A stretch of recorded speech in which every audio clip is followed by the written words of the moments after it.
she's the California senator we were all supposed to think was going to be the next president. Oh, absolutely, she's perfect. She doesn't have any children of her own, but she's got big plans for your children. Harris has proposed a bill that would extend school hours nationally to 6 p.m. Now, the idea is to align the school day with the work day, and that, of course, would make it easier, and this is the key, for parents to serve shareholders by staying late at the office. So while you're plugging numbers into Excel spreadsheets in some soulless glass office building in preparation for the next quarterly report, the state will raise your children. Big business loves that idea. Why wouldn't they? And Kamala Harris is happy to be their representative. But should you like that idea? Rebecca Friedrich spent 28 years as a teacher in California. She's the author of the great book, Standing Up to Goliath, and she joins us tonight. Rebecca, thanks so much for joining us tonight. Should we like this idea, keeping your kids at school till 6? Absolutely not.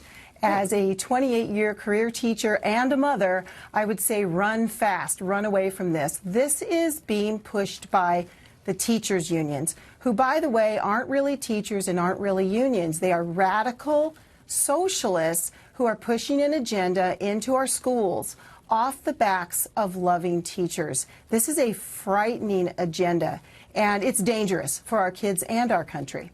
So unpack that a little bit. I'm absolutely willing to believe you. And again, I'm suspicious this is being pushed by someone who doesn't have children, who has a long track record of acting on behalf of incredibly creepy multinational corporations.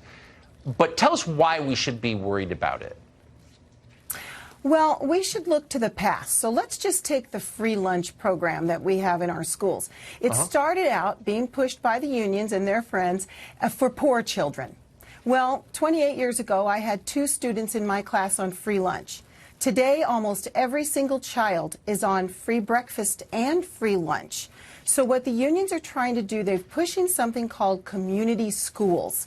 And in these community schools, we're giving children free health care, we're giving them free food, free emotional support, and by the way, free political indoctrination for their parents. Yes. And so if these unions and their friends, their politicians, get their way, they would like our schools to be open 24/7.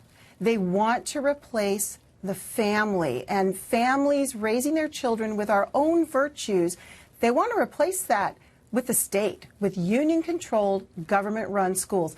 That's dangerous. That's communism when you think about it. Wouldn't it just be easier to make it possible for families to raise kids on one income? So maybe parents could raise their own kids if they wanted. A lot of parents say they want that. Why wouldn't politicians work toward that? Wouldn't that be beautiful? That's what's right for all little children. All the little kids I taught over the years, they wanted to be with their mommies so badly all day long. And that would be beautiful. But these politicians, that just proves they're not looking out for the best interests of children or families or teachers like myself. They're looking out for themselves, for power. And they really want to undermine our republic.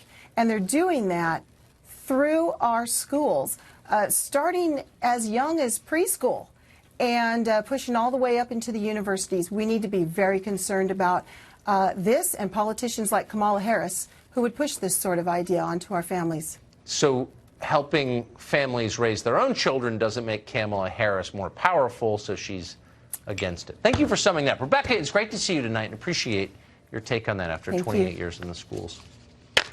Well, there is, as you well know, a left-wing takeover of public schools in this country. What you may not know is that it's probably happening in your kid's school. We're going to tell you precisely how, the results of an investigation into that. It's a new curriculum next. Plus, California is, of course, falling apart. An update on how their plan to decriminalize crime is making the state even harder to live in. That investigation, straight ahead.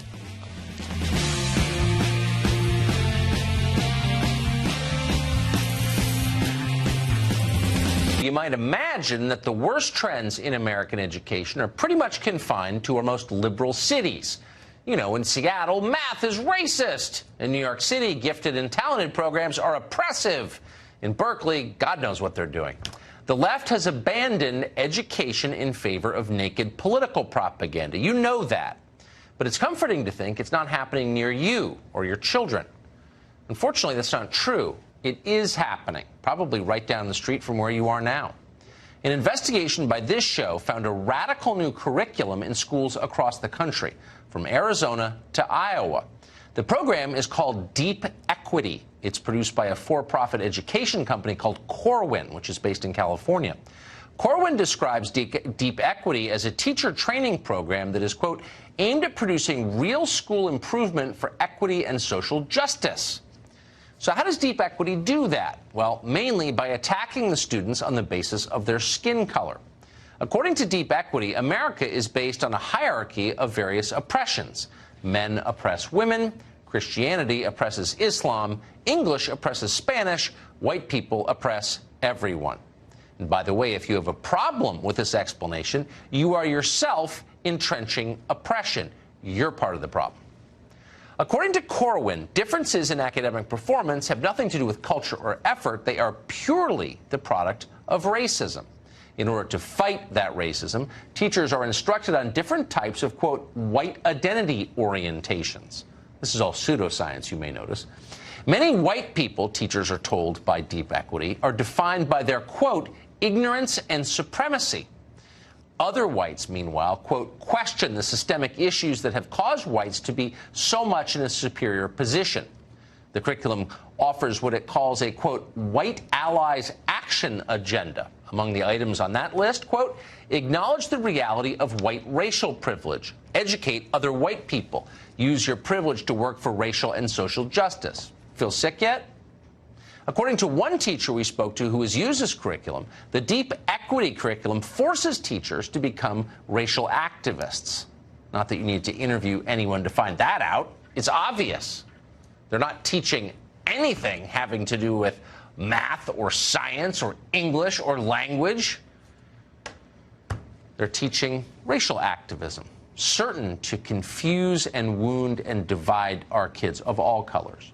So where exactly is Deep Equity being taught? Well, all over, it turns out. For example, Fauquier County, Virginia, a place that voted for Donald Trump by 25 points in 2016. And yet Deep Equity somehow is now part of that county's teacher training. Most people aren't even aware of it, but it's there. Deep Equity is also used in West Des Moines, Iowa.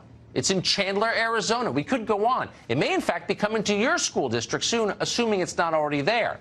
It'll be forced on your kids, and you'll pay for it with your tax dollars. No one will ask you whether you like it or not, and don't bother to complain.